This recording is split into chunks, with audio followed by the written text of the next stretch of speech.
வணக்கம் நண்பர்களே! இன்றைக்கி நம்ம சேனலில் ஒரு சுவையான ஸ்பெஷலான எண்ணெய் கத்திரிக்காய் குழம்பு தான் பார்க்க போகிறோம். எண்ணெய் கத்திரிக்காய் குழம்பு எல்லாருக்குமே ரொம்ப பிடிச்ச ஃபேவரட்டான குழம்பு. சரி வாங்க எண்ணெய் கத்திரிக்காய் குழம்பு எப்படி வைக்கணும்னு பார்க்கலாம். மசாலா அரைக்கிறதுக்கு சின்ன வெங்காயம் 100 கிராம், 2 பழுத்த தக்காளி, பூண்டு போட்டு நல்லா வதக்கி எடுத்து வச்சுக்கலாம். எண்ணெய் கத்திரிக்காய் குழம்பு பிடிக்காதவங்க யாருமே இருக்க முடியாது. ஏன்னா இது அவ்வளோ ஒரு டேஸ்ட்டாக இருக்கும்.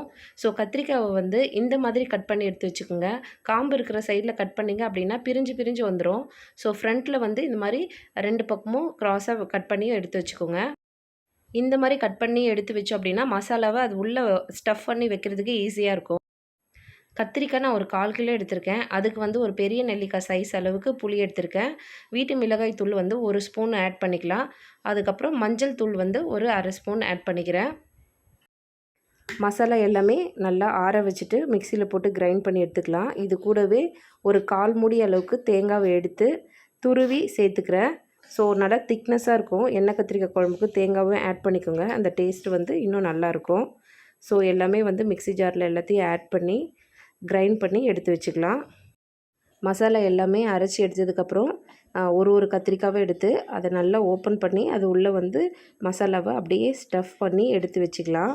ஸோ இந்த மாதிரி நம்ம அதில் மசாலா வைக்கும்போது அந்த எசன்ஸ் நல்லா இறங்கும். அதுக்கப்புறம் இந்த கத்திரிக்காயோடைய டேஸ்ட்டும் வந்து சாப்பிடும்போது நல்லாயிருக்கும். இந்த மாதிரி மசாலாவை அது உள்ளே போட்டு எடுத்து தனியாக வச்சுக்கோங்க. இந்த மெத்தடில் தான் எங்கள் வீட்டில் எண்ணெய் கத்திரிக்காய் குழம்பு வைப்போம். ஸோ இதே மெத்தடில் நீங்களும் ட்ரை பண்ணி பாருங்கள். ரொம்ப அட்டகாசமாக இருக்கும் குழம்பு. ஸ்டவ் ஆன் பண்ணி கடாயில் தேவையான அளவு நல்லெண்ணெய் சேர்த்துக்கோங்க. எண்ணெய் கத்திரிக்காய் குழம்புக்கு நல்லெண்ணெய் சேர்த்திங்க அப்படின்னா டேஸ்ட் வந்து அல்டிமேட்டாக இருக்கும். ஸோ இப்போ தாளிப்புக்கு வடகமும் நிறைய கருவேப்பிலை சேர்த்துக்கோங்க. ஸோ வாசனை நல்லாயிருக்கும். வடகம் சேர்க்கும்போது குழம்புடைய அந்த ஃப்ராக்ரன்ஸ் வந்து ரொம்ப சூப்பராக இருக்கும். இப்போ வந்து மசாலா வந்து ஸ்டஃப் பண்ணி வச்சுருக்கிற அந்த கத்திரிக்காவை ஆட் பண்ணிக்கலாம். மிக்சியில் இருக்கிற பேலன்ஸ் மசாலாவுமே இதில் அப்படியே சேர்த்துக்குங்க. இப்போதைக்கு தண்ணி எதுவும் சேர்க்க வேண்டாம். ஏன்னா இந்த மசாலா எல்லாமே பச்சை வாசனை போகிற வரைக்குமே நம்ம எண்ணெயிலேயே நல்லா வதக்கி விடணும். அதுக்கப்புறம் பின்னாடி தான் வந்து தண்ணி சேர்க்கணும். ஸோ அது வரைக்குமே வந்து வெயிட் பண்ணி கத்திரிக்காவும் இந்த மசாலாவும் எண்ணெயிலேயே நல்லா வதங்குற அளவுக்கு நல்லா மிக்ஸ் பண்ணி வதக்கி விடுங்க. இந்த வீடியோ உங்களுக்கு பிடிச்சிருந்தது அப்படின்னா என்னுடைய சேனல் சப்ஸ்கிரைப் பண்ணிக்கோங்க. ஃப்ரெண்ட்ஸ் அண்ட் ஃபேமிலிக்கு ஷேர் பண்ணி விடுங்க. கமெண்ட் பண்ணுங்கள், லைக் பண்ணுங்கள்.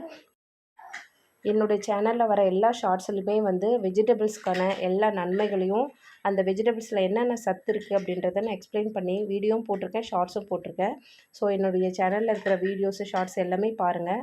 ப்ளஸ் மெடிக்கல் சம்மந்தமான நிறைய வீடியோவும் அப்லோட் பண்ணியிருக்கேன். உங்களுக்கு யூஸ்ஃபுல்லாக இருக்கும்னு நினைக்கிறேன். இந்த கண்டென்ட்லாம் உங்களுக்கு பிடிச்சிருந்தது அப்படின்னா என்னுடைய சேனல் சப்ஸ்கிரைப் பண்ணி வச்சுக்கோங்க. உங்களுக்கு எந்த டவுட் இருந்தாலுமே வந்து நீங்கள் கமெண்டில் கேளுங்க. நான் உங்களுக்கு எல்லா கமெண்ட்டுக்குமே கண்டிப்பாக ஆன்சர் பண்ணுவேன்.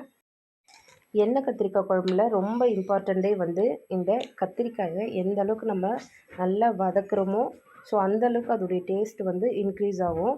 ஏன் அப்படின்னா இதிலே வந்து உங்களுக்கு பாதி அளவுக்கு வந்து காய் வெந்து வந்துடணும்.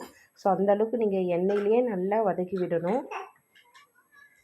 உப்பு வந்து தேவையான அளவுக்கு சேர்த்துக்கோங்க. ஏன்னா மசாலாவோடு சேர்ந்து உப்பும் நம்ம கலக்கும்போது அந்த கத்திரிக்காய் உள்ளே வந்து அந்த டேஸ்ட் வந்து கரெக்டாக செட் ஆகும். நிறைய பேர் நினைப்போம், ஈவன் நான் கூட நினச்சிருக்கேன் எண்ணெய் கத்திரிக்காய் குழம்புனா ரொம்ப டிஃபிகல்ட்டு செய்கிறதுக்கு அப்படின்னு ஸ்டார்டிங்கில். பட் இது வந்து ரொம்ப ஈஸியான ரெசிபிங்க. ஜஸ்ட்டு மசாலாவை அரைச்சி குழம்புல நல்லா கத்திரிக்காவை நல்லா வதக்கிட்டு எண்ணெயில் மசாலாவை ஆட் பண்ணிவிட்டு நல்லா கொதிக்க வச்சு அந்த திக்னஸ்க்கு இறக்கிட்டோம் அப்படின்னா எண்ணெய் கத்திரிக்காய் குழம்பு ரெடி. இதில் என்ன ஒன்றுனா வடகம் வந்து போடணும். வடகம் போட்டோம் அப்படின்னா எண்ணெய் கத்திரிக்காய் குழம்பு நல்ல வாசனையாக இருக்கும். ஸோ உங்கள் வீட்டில் வடகம் இல்லைன்னா கூட நீங்கள் எண்ணெய் கத்திரிக்காவை கொஞ்சம் நீங்கள் வாங்கி வச்சுக்கோங்க. அதை வச்சு நீங்கள் ட்ரை பண்ணும்போது இந்த டிஷ் வந்து ரொம்ப அந்த ஃப்ராக்ரன்ஸ் வந்து ரொம்ப நல்லாயிருக்கும். என்னுடைய சேனலில் ஒகேனக்கல் ஸ்டைலில் வந்து மீன் குழம்பு எப்படி செய்கிறது ப்ளஸ் எக்கு கிரேவி அப்படின்னு சொல்லிட்டு வீடியோ போஸ்ட் பண்ணியிருக்கேன், பாருங்கள். உங்களுக்கு வந்து அது ரொம்ப யூஸ்ஃபுல்லான கண்டென்ட்டாக இருக்கும்னு நினைக்கிறேன். மசாலா நல்லா எண்ணெய் பிரிஞ்சு வருது பாருங்கள். இதிலே வந்து 50% காய் வந்து கத்திரிக்காய் நல்லா வெந்து வந்துடும். ஸ்டவ் வந்து லோ ஃப்ளேமில் வச்சு நல்லா வதக்குங்க. ஹை ஃப்ளேமில் வச்சுட்டிங்க அப்படின்னா அப்படியே கருகி போயிடும். லோ ஃப்ளேம்லேயே வச்சு தான் இது வந்து மசாலா எல்லாம் கத்திரிக்காயோடு சேர்த்து வதக்கணும். ஹை ஃப்ளேமில் வச்சிடாதீங்க. எண்ணெய் கத்திரிக்காய் குழம்பு சாதத்துக்கு வச்சு சாப்பிட்டோம் அப்படின்னா ஐயோ டேஸ்ட்டே வேறு லெவலில் இருக்குங்க. ஸோ இது வரைக்கும் யாருமே எண்ணெய் கத்திரிக்காய் குழம்பு இன்னும் ட்ரை பண்ணாதவங்க இருந்தீங்க அப்படின்னா கண்டிப்பாக இதே மெத்தடில் செஞ்சு பாருங்கள், சூப்பராக இருக்கும். இந்த ஸ்டேஜ் வர வரைக்குமே வந்து கத்திரிக்காவை வந்து நம்ம எண்ணெயிலேயே இந்த மசாலாவோடு சேர்த்து நல்லா வதக்கி விடணும். அதுக்கப்புறம் வந்து நம்ம தண்ணி ஆட் பண்ணிக்கலாம். இப்போ வந்து மசாலா அரைச்சி அந்த மிக்சியில் இருக்க தண்ணியும் சேர்த்துக்கிட்டேன். தண்ணி வந்து தாராளமாக வச்சிங்க அப்படின்னா தான் நல்லா கொதித்து கத்திரிக்காய் வெந்து வந்ததுக்கப்புறம் திக்னஸ் கிடைக்கும். ஸோ இப்போ தேவையான அளவு தண்ணியும் சேர்த்துக்குங்க. இந்த நேரத்தில் உப்பும் சரி பார்த்து தேவையான அளவு உப்பு கல் உப்பு சேர்த்துக்குங்க. தண்ணி வந்து இப்போவே அளவாக பார்த்து ஊற்றிக்கணும். அதுக்கப்புறம் நல்லா வந்து ஒரு திக்னஸ் வந்ததுக்கப்புறமா அவ்வளோதான் இறக்கிக்கலாம். ஸோ நாங்கள் வந்து இந்த அளவுக்கு தண்ணி வச்சு நல்லா கொதிக்க வைக்கணும். அவ்வளோதாங்க. நல்லா கொதித்து அந்த திக்னஸோடு வந்துருச்சு அப்படின்னா குழம்பு ரெடி ஆகிடும். ஸோ இவ்வளோ தான் எண்ணெய் கத்திரிக்காய் குழம்பு. ரொம்ப சிம்பிளான ஒரு ரெசிபி தான்.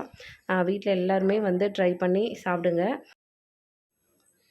எங்கள் சேனலில் போஸ்ட் பண்ணியிருக்க இந்த எண்ணெய் கத்திரிக்காய் குழம்பு பார்த்து நீங்கள் யாராவது ட்ரை பண்ணி செஞ்சுருந்தீங்க அப்படின்னா கண்டிப்பாக கமெண்ட் பண்ணுங்கள் எப்படி இருந்துச்சுன்னு சொல்லிவிட்டு. ஸோ அது வந்து ஒரு என்கரேஜ்மெண்ட்டாக இருக்கும்.